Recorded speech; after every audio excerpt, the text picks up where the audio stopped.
success transcends cities. As one of the world's most respected business leaders, I know what it takes.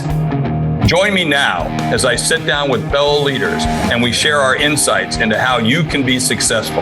My name is Jeffrey Hayzlett, and this is All Business. To succeed in both athletics and business, it takes passion, drive, and determination. I'm excited to be speaking today to a true powerhouse in both fields.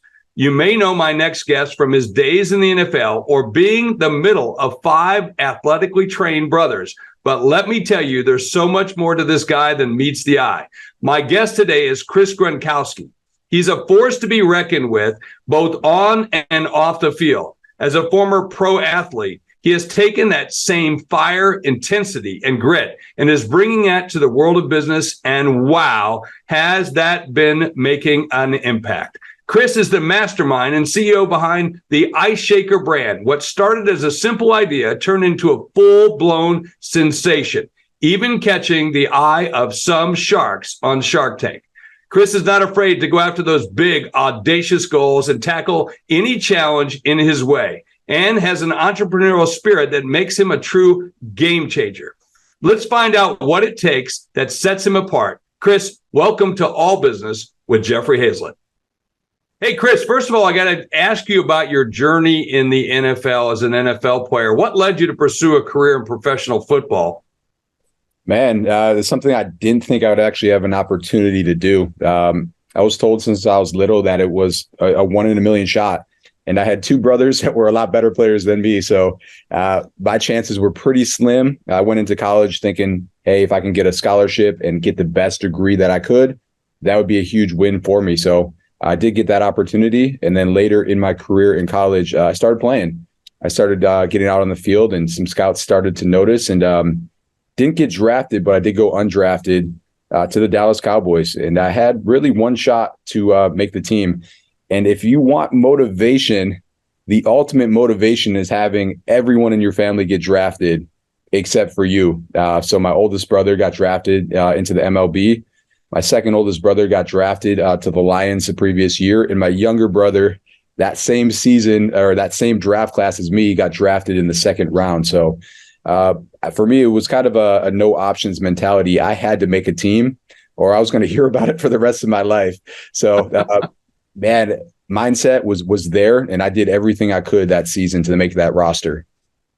You know, but not being a drafted player, but you still made it. I got to imagine your brothers really thought that was pretty special too. Oh, absolutely. The odds against making a team after not going drafted are very slim. I think it was over 10 years that an undrafted player had made the Dallas Cowboys roster. So it was a massive accomplishment. And as brothers, we were all just so proud of each other. So they definitely supported me. We talked through camp. We talked, all the time. A lot of times, like after practice through video games, we just jump on and kind of check in on each other. So always supported each other throughout our entire careers. Did you ever have a doubt about it? Absolutely. Every day. It was one of the most stressful careers you could possibly have as a bubble player. I know people say it must be fun playing a game for a living. For me, every day could have been my last day.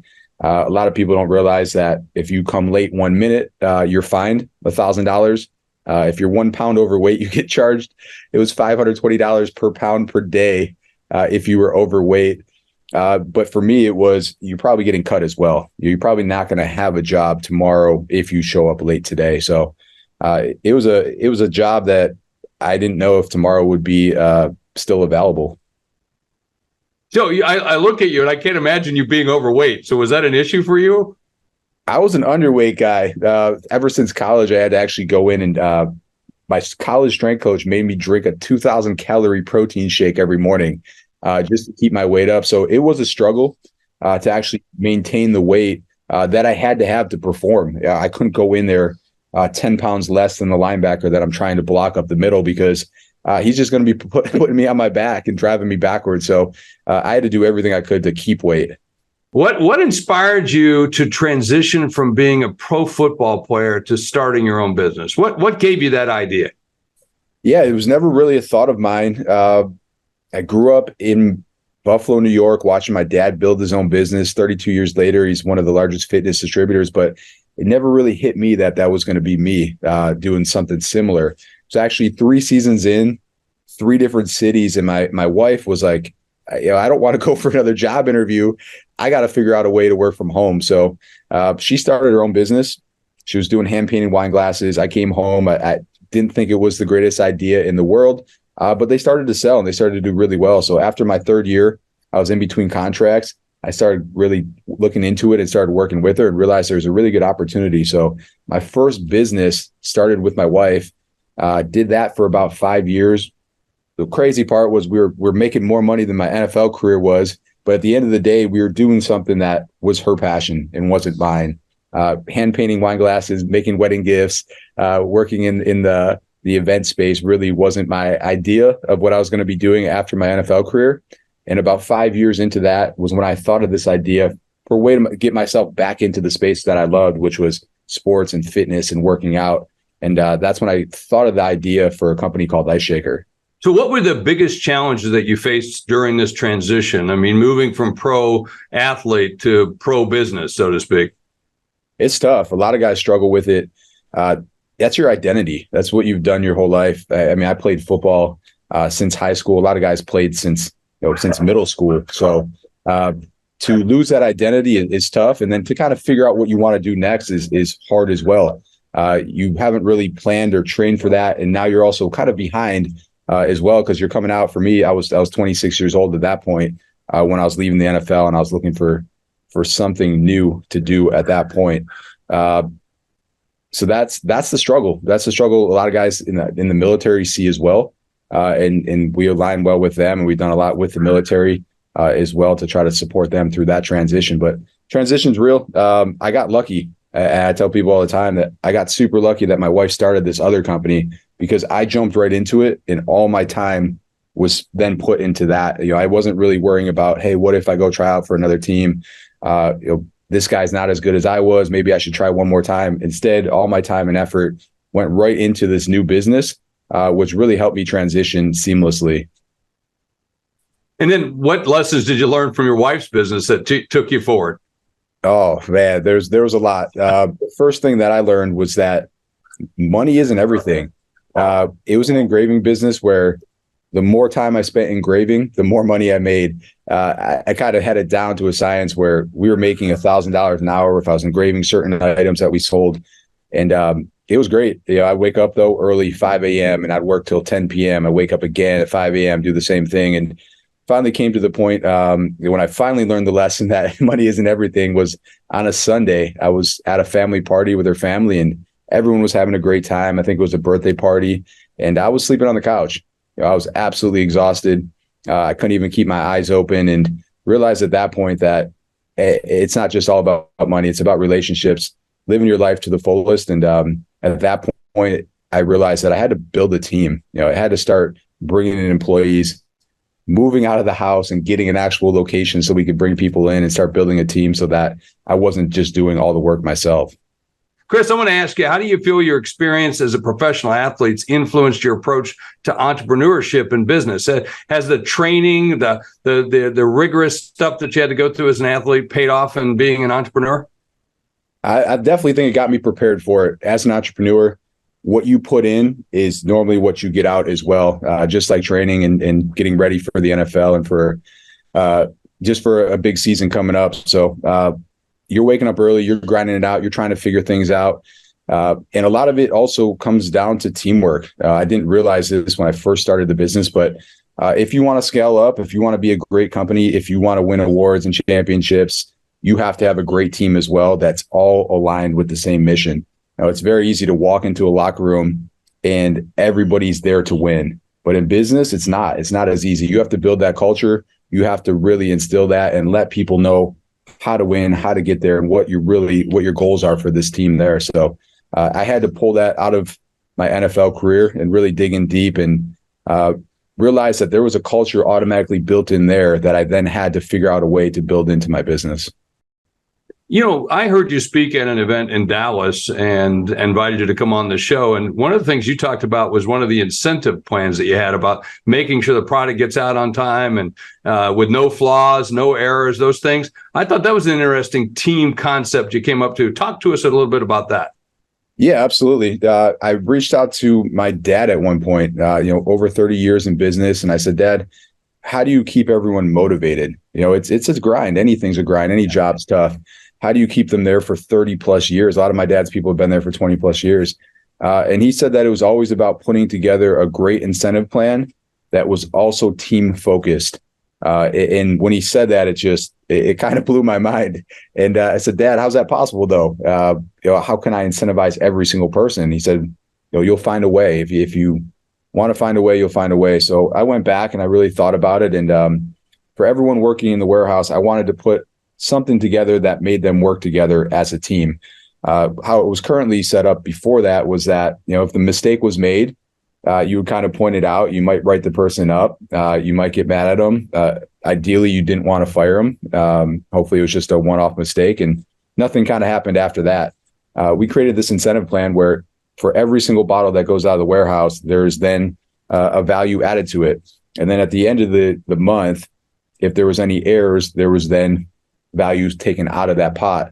And then at the end, everyone split that pot up between everyone that worked on anything that was going out of the warehouse. So for us, we had about 9 or 10 people at that time that were splitting the pot up. And what we realized really quickly was that it held everyone accountable and everybody started working as a team.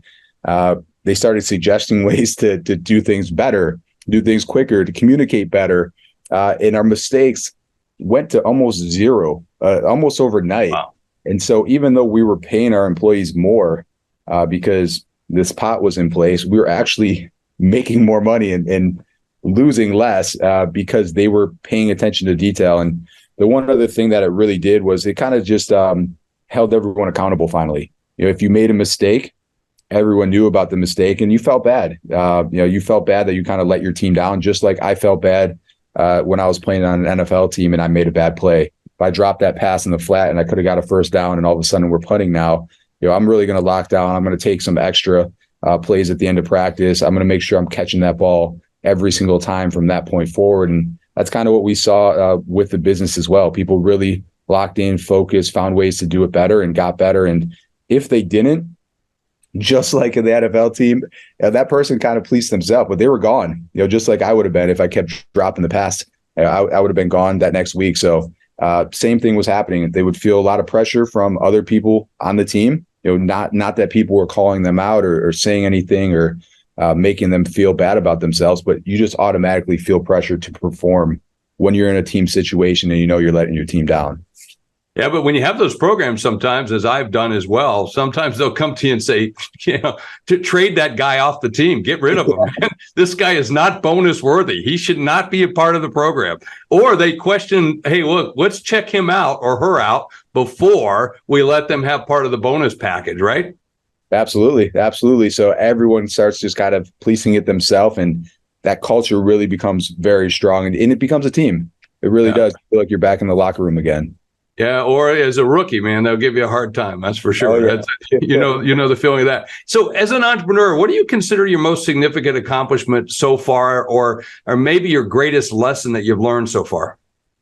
Yeah, greatest accomplishment. I mean, early on, it was getting on Shark Tank and getting that massive win, getting all 5 sharks to offer. That was absolutely huge, especially only being 6 months into the company. After that, I mean, some of my greatest accomplishments now when I look back are really putting together a strong plan, budget, a forecast, and really during tough times during COVID, 3xing our profit in 1 year, just absolutely massive win. Putting these incentive programs in place were just absolutely massive wins. Some of my favorite things that I've done and I tell people about all the time, because I went from that guy that was just, kind of frustrated. I didn't like disciplining people. I didn't like doing the quarterly reviews to someone now that, again, just enjoys doing it. I started it because I loved doing this and I love being, going to the gym and crushing protein shakes. And that's kind of where it all started. And then all of a sudden it became a job. It's now back to really enjoying what I'm doing because of the way that I structure the business and put the processes in place and the incentives in place, that everything kind of polices itself instead of me being the bad guy. That kind of all happens on its own now. So very, very proud of that aspect of the business as well. And overall, just one of my favorite wins from this year is getting the NFL licensing. So it took 6.5 years. And, big win, man. Big win. It looks like we finally have it. We're in the process now of really putting together some really cool designs, and we're hoping to have them out by the NFL season, or at least by the end of this year, so that we can still catch the playoffs and kind of the end of the season as well. Back in 2017, you brought the IceShaker into the Shark Tank. I'm telling you, right into the middle of chaos and everything else. By the way, I watched that episode just the other day, and you looked nervous. You looked a little nervous. Was it nervous for you? No, I think it's just like anything else. When you first get in there, they take those lights and the cameras and they kind of move it around you and they make you stand there for 2 minutes. So, those nerves build up just like a football game where I'm standing there opening kickoff. I'm ready to run down the field, but they haven't kicked the ball off yet. And then you go in there and you lay somebody out. You get that first hit in, and then you're good. And for me, in the Shark Tank, I got through that first 2 minutes. My 4 brothers ran out of the back room. We did this flying chest bump, and then I think I was pretty good after that. Yeah, you got to be a little bit comfortable. How much prep work did you do? I mean, in terms of practice for that 2 minutes, for that pitch? Because I'm telling you, man, that's on national television. You screw this up, and you're going to be the next, viral video. Absolutely. I spent months. So it was probably about 3 months from the time I actually pitched to be on the show to when I actually got the film for it. In that 3 months, I watched every single episode that had ever aired. I wrote down every question that every shark had ever asked, and I practiced the pitch nonstop to people that were going to be my biggest critics, like my wife, for instance. And I wanted to really make sure that I had it down. The night before, I played a lot of Flip Cup because we played the Sharks in Flip Cup, and I had to make sure that game was on point too. So it was a lot. It was a lot of prep. And at the end of the day, I mean, it pays off because you don't want to freeze. The last thing you want to do is go out there and freeze. And if you have it really down and you know what you're talking about, even if you get nervous, you're still going to be good. What did you think of the experience on the Shark Tank? What was the biggest takeaway for you? Oh, it was a massive win. Absolutely massive win. The show's the real deal. They have no clue what your name is. Walking out there, they have no clue what your business is. And you get out there and it's the real deal. Like, that's real money. It comes down to their time as well. Their time is so valuable. So they're not going to waste their time on a product or person that they don't think is going to win. But the huge takeaway is the massive exposure that you get from the show overnight. This great proof of concept, especially when all 5 sharks offer you, those sales just start flooding in, and you can take that money, which is pretty much marketing dollars free, high margin, and you could put that back into your company along with the actual investment from the sharks. And for us, that helped us grow significantly fast. I had one product, one color, one size. That was it. I had one SKU when I got onto the show. And over the next year, we had over 60 different SKUs. After that, we had over 150. And I didn't take a penny out of the company for over 2.5 years. I just took all that money, put it back into the company, and tried to grow it as fast as I possibly can. And without Shark Tank, that just would never have happened. You had as you said, all 5 of the Sharks made an offer, and both Alex, I think it was Alex and Mark were the finals. Both of them representing basketball and baseball, and of course you've got a lot of football background. Of course, with your brothers, you got everything but basketball. I think. How much did that play into the decision? That was huge. I went in there, definitely wanted to be on Mark's team. I'd seen what he's done with other companies in the past. Alex was a question mark. He was a guest on the show. There was very little information on what he was doing after his playing career. So it was tough to tell exactly how he could help and what he could do. But he came on there and he threw a good pitch at me as well. And it looked like Mark really wanted to have him a part of the deal as well. So for me, it was huge to have the trifecta. It was the big 3 sports in the USA was what you could ask for. Yeah, a big win all the way. Now, someone mentioned during the show that maybe you should have used the name Gronk and Gronkshaker. What did you go back and rethink the name? Did you go back and pick up the URL? What's been behind that? That's a great question. That was probably the only question I wasn't prepared for. I'd seen it done in the past where they put my brother's name on different products. And the truth was they never hit the expectations that they thought it would, because it really limits who you can sell the product to. Growing up in Buffalo, New York, a Bills fan would not buy a Gronkowski just because they're a Bills fan. Same with a Dolphins fan. Same with a lot of fans. So I knew it would actually hurt the company and limit our demographics if I made that the name of the company. I thought it was a huge mistake by the Sharks. I was surprised that they were drilling me so hard on it and telling me at one point, Mr. Wonderful told me I had to melt down all the current inventory we had to replace it. And to me, I thought that was a massive mistake. There was a very easy solution for that. We came out with a limited edition Gronkowski right after we aired, and it solved that problem. We were able to sell it for more. We were able to give it to the audience base that actually was a fan of Gronk and of my brother and the family. And we actually realized really quickly that a lot of people didn't even know what Gronk meant. We had a lot of people that reached out and said, why is the Gronkowski more expensive? What's the difference? What are the features on it?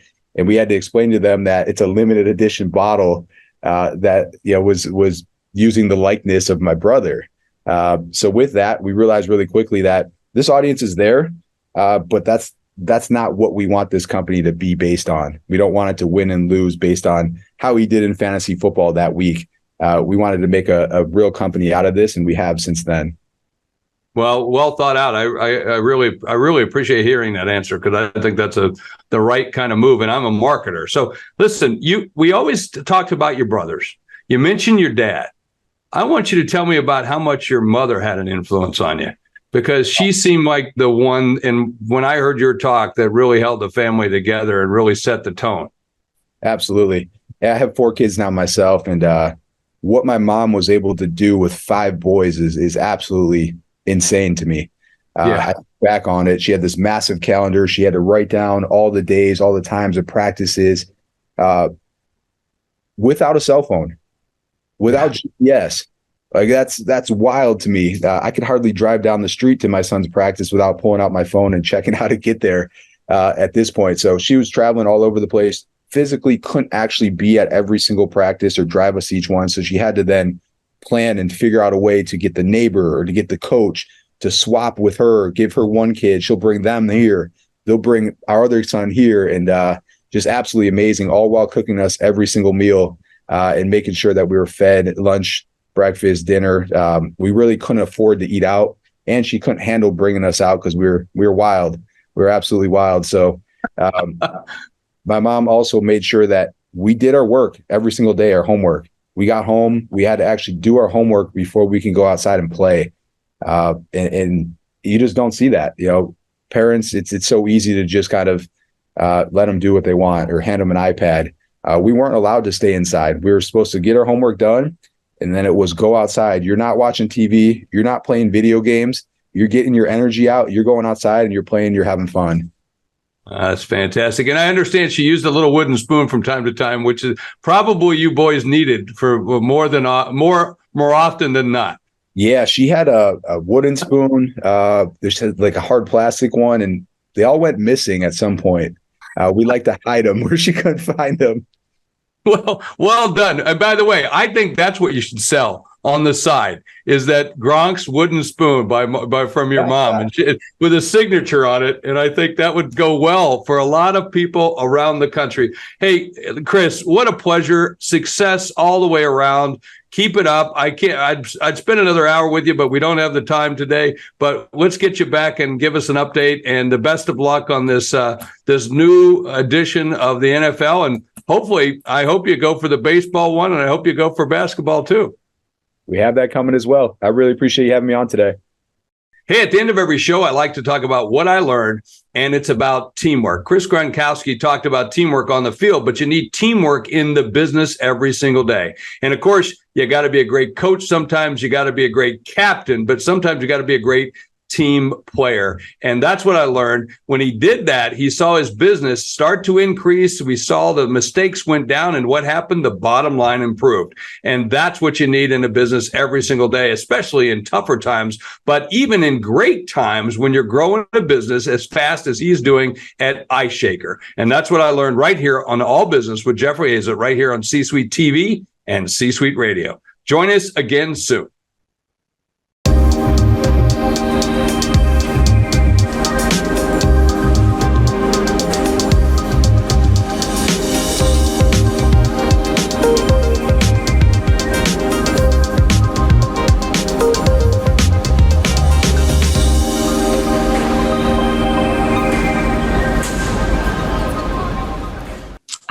Welcome to Bestseller TV. I'm Taryn Winter-Brill. We're here with Shelly Archambault. She is the author of Unapologetically Ambitious. Take risks, break barriers, and create success on your own terms. Shelly, it's so great to have you with us. Oh, it's wonderful to be here, Taryn. Thank you so much.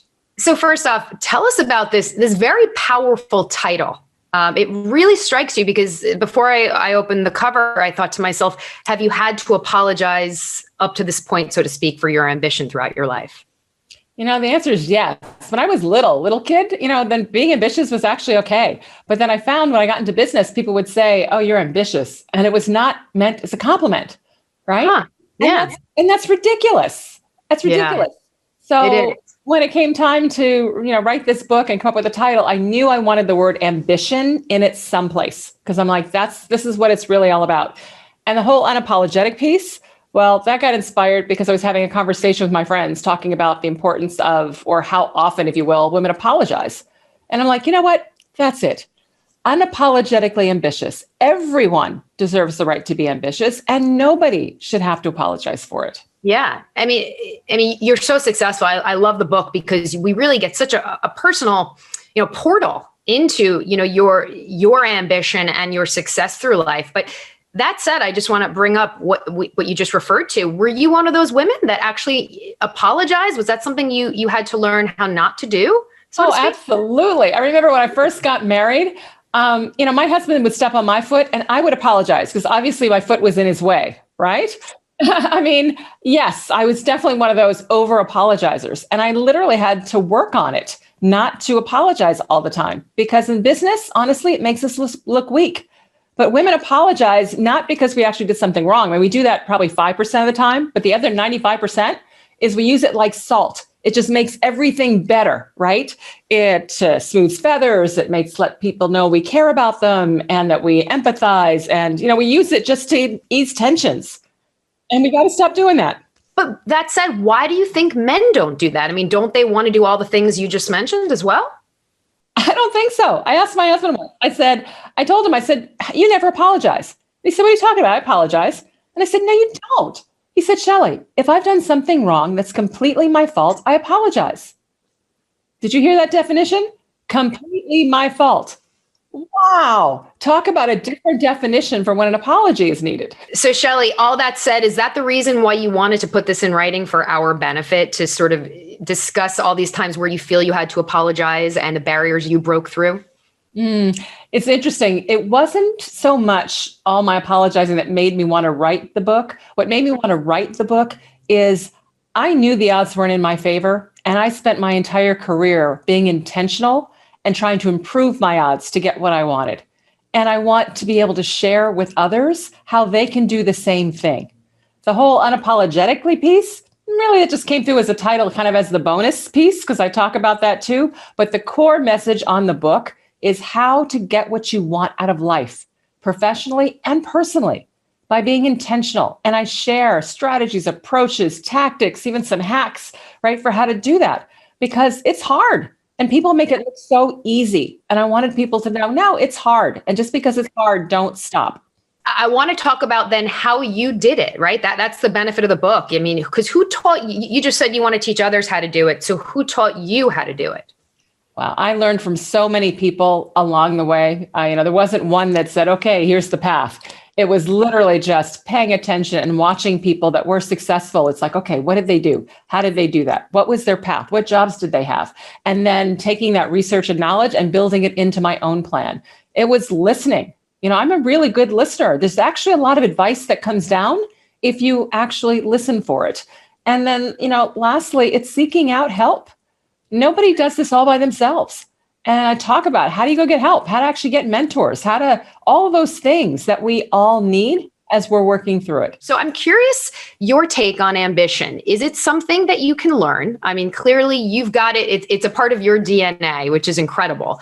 And I think it is a big part of a lot of people's DNA. But if it's not, can it be taught? Can you learn it? Can you listen to others to I guess maybe absorb ambition? How would you put it into words? The way I'd identify or define, if you will, ambition is not so much the outcome. People think, ambition, so it means you must want to be CEO or run a company or be a vice president or whatever it might be.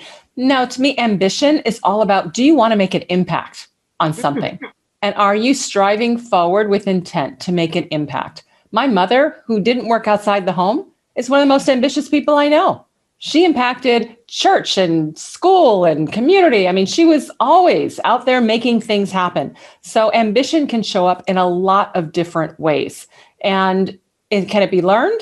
The answer is, I think most of us actually have some ambition. We have ways in which we want to make impact. I think for some of us, it gets, discouraged and therefore suppressed.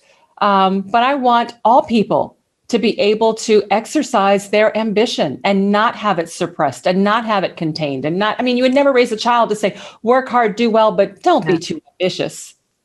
We would never do that. Now, in terms of the ambition, I love the definition because you say it's not necessarily about success, it's about making an impact. So in terms of your ambition, you write that I think it was your guidance counselor in junior high school. You decided you wanted to be a CEO. Right, in high school. That's right. Yes, in high school, rather. So for you at that age, was ambition about making an impact or as a CEO? I mean, which was it, to be a successful CEO or just make an impact as a CEO? Yeah, fair question. In high school and even at that stage, I was all about just setting goals. I'd pick goals and then I'd go after goals because so many things along the way, and I write about it in the book, just kept telling me that nobody expected much from me, right? That they didn't think much of me. And so setting goals and achieving them was my way of kind of proving I am capable. I can do things. I can make an impact. Yes. So when my guidance counselor told me that running a business is just like running a club or organization, which I love doing, French Club, American Field Service, whatever, I said, great, I'll go do that. Honestly, did I know exactly what that meant? I did not, but it was a goal and it mapped to things that I liked. And I said, great, I am going to go after that. And what I learned along the way is I really love building leaders. I love developing people. I love helping people achieve and do more than they think they can even do. So it actually fit in very well with what I like to do. Yeah. Just curious. That said, did you have a backup plan? I mean, let's say the CEO thing didn't pan out, right? Not for a lack of ambition or lack of trying, but some things just don't fall into place. What was the plan B? Nope. I had no plan B. My goal was to become a CEO, and I was going to figure out how to make it happen one way or the other. Yeah, you certainly did. Tell everybody a little bit about your background for anyone who's not familiar. Sure. So yes, in high school at 16, I decided, okay, CEO is now my goal. So I was intentional all the way through. I picked the top business school. It was the only school I applied to. I said, please take me. University of Pennsylvania, right? Yeah, Wharton, okay. Exactly. Went to Wharton. I'm a fellow alumni with you. So go Quakers. Very good. Yes, absolutely. And then came out of there and said, all right, technology is a growing industry. There's more opportunities in growing industries. Best company at the time was IBM. It's kind of like the Apple, Google of today. And I said, great, I'm going to join IBM and I'll be CEO of IBM. And I spent 14 years striving to become CEO of IBM. I actually did very well. I got to the point where there wasn't anyone higher than me that looked like me in the company. And my boss reported to Lou Gerstner, the CEO. I was running multi-billion-dollar divisions. I mean, I'd done well, but it wasn't clear that it was going to happen there.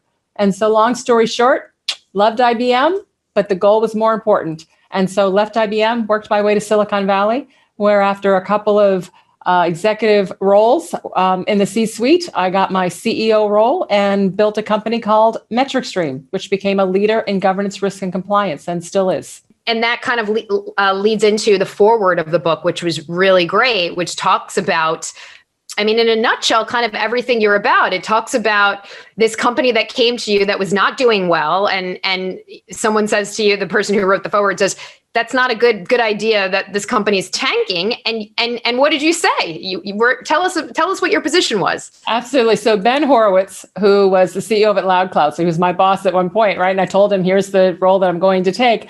And he was trying to tell me, no, it's not a good job to take, Shelley. Don't take that job. But I took it anyway. I knew it was a challenge. I knew it was going to be a problem.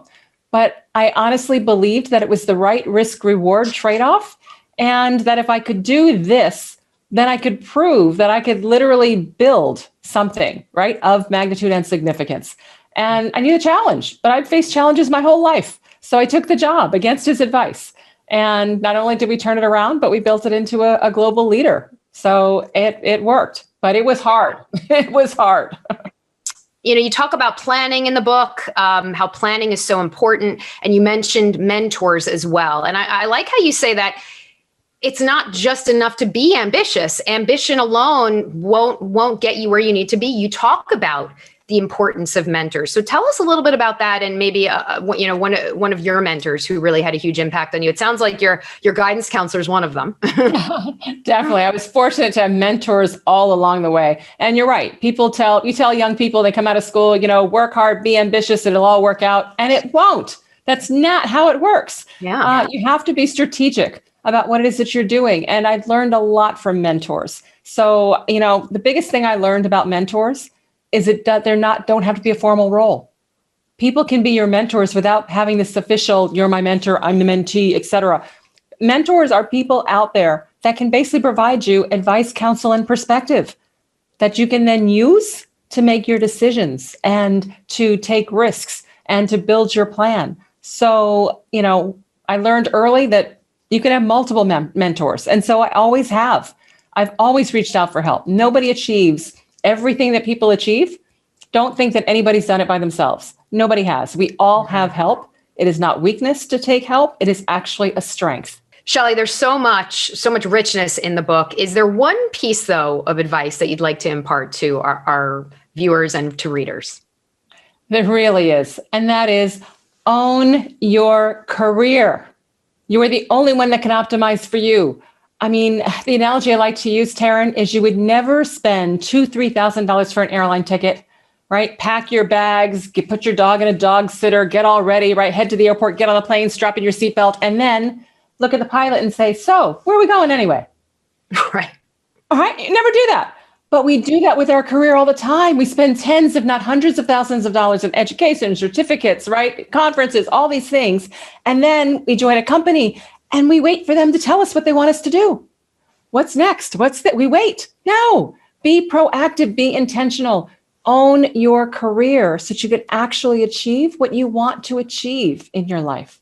You hate this idea of the work-life balance. Why so? It's just a term. I mean, think about it. What's a balance? It's a fixed structure that's static, right? Even on both sides at all times. Life doesn't work that way. Life is like this, right? And so to be measured against something that is static and fixed is ridiculous. I think the term was created to make us all feel perpetually guilty because you can't possibly live up to that. So no, I believe we ought to think about work and life integrated. I'm one person. I have one life. My work priorities, my personal priorities, I put them together and reprioritize ruthlessly so that I get done what I need to get done, and what I can't get done doesn't, or I find somebody else to do it. Because every time you say yes to something, you are saying no to something else. And you want to make sure you don't get yourself in a position where you have to say no to something that you actually want to do and need to do. Right.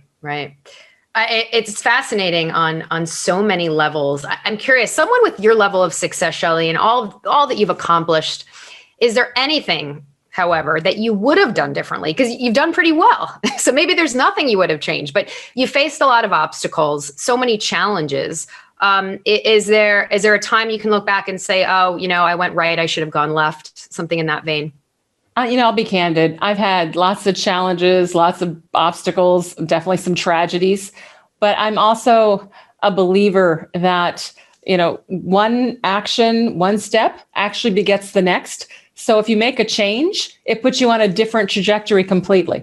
And overall, I'm happy where I've ended up. So yes, could I have made a change and maybe things have worked out even better? Of course. Could they have worked out worse? The answer is yes. I'm happy where I am. That said, The one thing that I would do differently that isn't a choice or a job, I tell people all the time, take your vacation. Take your vacation. Yeah. You think that you can't, when you're younger, you can't take vacation because then you're not serious and you poured up all this vacation. Take your vacation. So much to get to. Two final questions for you.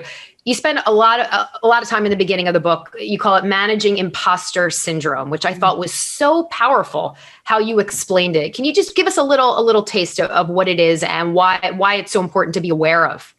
Absolutely. So imposter syndrome is that nagging little inner voice that when you're getting ready to do something new, different, new opportunity, new job, even just step in front of a group, where all of a sudden it's telling you, you know what? They don't know that you're not as good as they think you are, right? You're not quite capable. What do you think is going to happen when you actually show up? How do you know that you can be smart and you can be, it's this little nagging thing that comes in that basically is trying to tear away at your confidence and make you feel that maybe you shouldn't do it. And so therefore you hold back and you don't. It could be as simple as in a meeting when you think you ought to say something, but no, I don't want to sound stupid. I don't want to maybe all this stuff that tells you that's imposter syndrome. Right. And studies show that just about everybody experiences it at some point or another, but women experience it a lot more than men, and women of color the most. Right. And so I spend time talking about it because I still deal with it, which is ridiculous. And you still do, even at your level of success, you still do, huh? Listen, when I walked into my first Verizon board meeting, I'd already been a CEO for decades. I'd served on public boards for years, the whole bit. And just as I'm getting ready to walk in, I feel that little like, okay, Shelley, there's the CEO of Walgreens, CEO of this. Are you sure you're okay? I'm like, oh my God. Right now I know what it is. So when it happens, it's like you want to slap yourself. It's like, get over it. Right. And you go through it. But for those of you that haven't gotten to that point, I talk about a bunch of different ways to handle it, but the big thing is worst case, fake it, act like you're confident, act like you know what you're doing, because eventually you will, always do. Lastly, we're out of time. There's so much more I wanted to dive into, but I mentioned you talk so much about planning. That said, are you still planning? What is your plan moving forward? What's ahead for you? So yes, I'm definitely still planning. So number one, yes, it's getting the book launched because now that I did all this, I want people to read it. The whole reason I wrote it was to share. So I want people to read the book. So the first plan is to hopefully have a successful launch, right, as we're driving this and have people read it. But the second is I have passion projects around diversity on boards, passion projects around racial justice, and then also just about mentoring and supporting others, figuring out other ways to do it at scale that actually brings more help and support. Because ultimately, I want more people to be able to achieve their aspirations and actually be able to contribute to their full capability. Yeah. And I'm trying to figure out ways to do that. So that's what I'm working on. The book is just beyond, terrific. It's so great. It's so user-friendly in terms of the roadmap and how you organize it, and so many valuable lessons. So congratulations. And we can't wait to hear and see and read about what's next. So thank you so much, Shelley. Thank you very much, Taryn. I really appreciate it. If you'd like more information on the book, just check out our website. It's c-suitebookclub.com. That's c-suitebookclub.com. I'm Taryn Winter-Brill. Thanks for watching. We'll see you next time right here on Bestseller TV via Zoom.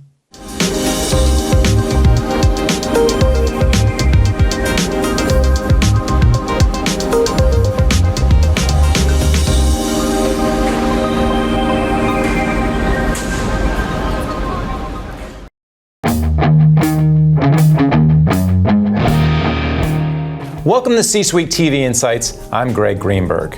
There's no secret that healthcare is a major hot-button issue. But what, if anything, can the C-Suite do about it? Here to try and answer that question is Ray Kober, Managing Director at Sensible Benefits. Welcome, Ray. Thank you so much, Greg.